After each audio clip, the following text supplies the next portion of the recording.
ನಿನ್ನೆ ಮುಖ್ಯಮಂತ್ರಿಗಳ ಹೇಳಿಕೆಯನ್ನು ಕೂಡ ನಾನು ಗಮನಿಸಿದ್ದೇನೆ. ನಾವು ರಾಜ್ಯ ಸರ್ಕಾರ ರೈತರಿಂದ ಬಲವಂತವಾಗಿ ಜಮೀನನ್ನು ಕಸ್ಕೊಳ್ಳೋದಿಲ್ಲ.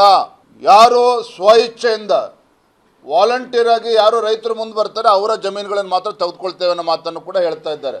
ಆದರೆ ವಾಸ್ತವಿಕ ಸತ್ಯ ಏನು ಅಂತ ಹೇಳಿದ್ರೆ, ನಾವು ಕೂಡ ಪ್ರದೇಶಕ್ಕೆ ಭೇಟಿಯನ್ನು ಕೊಟ್ಟಾಗ ರೈತರೇ ಹೇಳ್ಕೊಂಡಿರುವಂಥದ್ದು, ರಾತ್ರೋರಾತ್ರಿ ಗುಂಡಾಗಳು ಅವ್ರ ಮನೆ ಬಾಗಿಲಿಗೆ ಬರ್ತಾರೆ, ತಮ್ಮ ಜಮೀನನ್ನು ಬಿಡ್ಕೊಡ್ಬೇಕು ಅನ್ನುವ ಬೆದರಿಕೆಯನ್ನು ಕೂಡ ಒಡ್ತಾ ಇದ್ದಾರೆ ಅನ್ನೋದನ್ನು ಸ್ವತಃ ರೈತರುಗಳೇ ಹೇಳಿದ್ದಾರೆ.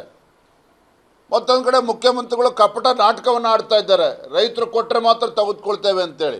ಹಾಗಾಗಿ ಎಲ್ಲೋ ಒಂದು ಕಡೆ ಮುಖ್ಯಮಂತ್ರಿಗಳ ರಿಯಲ್ ಎಸ್ಟೇಟ್ ಧೋರಣೆ ಏನಿದೆ, ಮುಖ್ಯಮಂತ್ರಿಗಳಾದಮೇಲೂ ಕೂಡ ಆ ರಿಯಲ್ ಎಸ್ಟೇಟ್ ಧೋರಣೆಯಿಂದ ಹೊರಗೆ ಬರದೇ ಇರತಕ್ಕಂಥದ್ದು ಸ್ಪಷ್ಟವಾಗಿ ಗೊತ್ತಾಗ್ತಾ ಇದೆ. ನಿನ್ನೆ ಮುಖ್ಯಮಂತ್ರಿಗಳ ಹೇಳಿಕೆಯನ್ನು ಕೂಡ ನಾನು ಗಮನಿಸಿದ್ದೇನೆ. ನಾವು ರಾಜ್ಯ ಸರ್ಕಾರ ರೈತರಿಂದ ಬಲವಂತವಾಗಿ ಜಮೀನನ್ನು ಕಸ್ಕೊಳ್ಳೋದಿಲ್ಲ.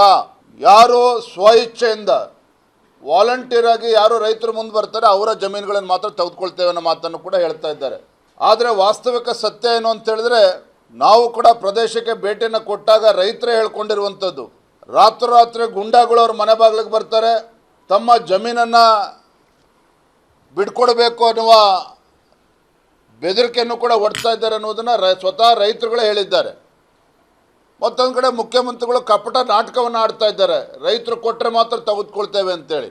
ಹಾಗಾಗಿ ಎಲ್ಲೋ ಒಂದು ಕಡೆ ಮುಖ್ಯಮಂತ್ರಿಗಳ ರಿಯಲ್ ಎಸ್ಟೇಟ್ ಧೋರಣೆ ಏನಿದೆ, ಮುಖ್ಯಮಂತ್ರಿಗಳಾದಮೇಲೂ ಕೂಡ ಆ ರಿಯಲ್ ಎಸ್ಟೇಟ್ ಧೋರಣೆಯಿಂದ ಹೊರಗೆ ಬರದೇ ಇರತಕ್ಕಂಥದ್ದು ಸ್ಪಷ್ಟವಾಗಿ ಗೊತ್ತಾಗ್ತಾ ಇದೆ. ನಿನ್ನೆ ಮುಖ್ಯಮಂತ್ರಿಗಳ ಹೇಳಿಕೆಯನ್ನು ಕೂಡ ನಾನು ಗಮನಿಸಿದ್ದೇನೆ. ನಾವು ರಾಜ್ಯ ಸರ್ಕಾರ ರೈತರಿಂದ ಬಲವಂತವಾಗಿ ಜಮೀನನ್ನು ಕಸ್ಕೊಳ್ಳೋದಿಲ್ಲ. ಯಾರು ಸ್ವಇಚ್ಛೆಯಿಂದ ವಾಲಂಟಿಯರ್ ಆಗಿ ಯಾರು ರೈತರು ಮುಂದೆ ಬರ್ತಾರೆ ಅವರ ಜಮೀನುಗಳನ್ನು ಮಾತ್ರ ತೆಗೆದುಕೊಳ್ತೇವೆ ಅನ್ನೋ ಮಾತನ್ನು ಕೂಡ ಹೇಳ್ತಾ ಇದ್ದಾರೆ.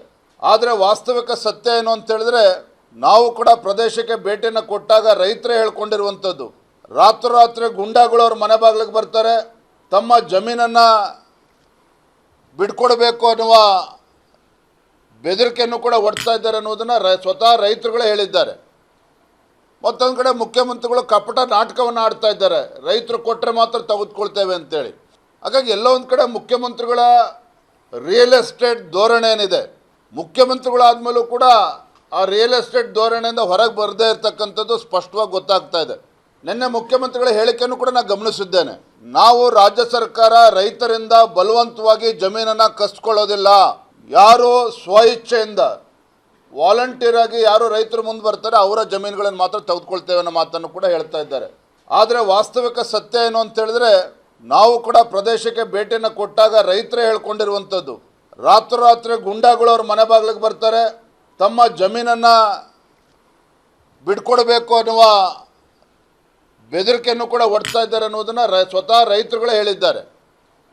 ಮತ್ತೊಂದು ಕಡೆ ಮುಖ್ಯಮಂತ್ರಿಗಳು ಕಪಟ ನಾಟಕವನ್ನು ಆಡ್ತಾ ಇದ್ದಾರೆ, ರೈತರು ಕೊಟ್ಟರೆ ಮಾತ್ರ ತೆಗೆದುಕೊಳ್ತೇವೆ ಅಂತೇಳಿ. ಹಾಗಾಗಿ ಎಲ್ಲೋ ಒಂದು ಕಡೆ ಮುಖ್ಯಮಂತ್ರಿಗಳ ರಿಯಲ್ ಎಸ್ಟೇಟ್ ಧೋರಣೆ ಏನಿದೆ, ಮುಖ್ಯಮಂತ್ರಿಗಳಾದಮೇಲೂ ಕೂಡ ಆ ರಿಯಲ್ ಎಸ್ಟೇಟ್ ಧೋರಣೆಯಿಂದ ಹೊರಗೆ ಬರದೇ ಇರತಕ್ಕಂಥದ್ದು ಸ್ಪಷ್ಟವಾಗಿ ಗೊತ್ತಾಗ್ತಾ ಇದೆ.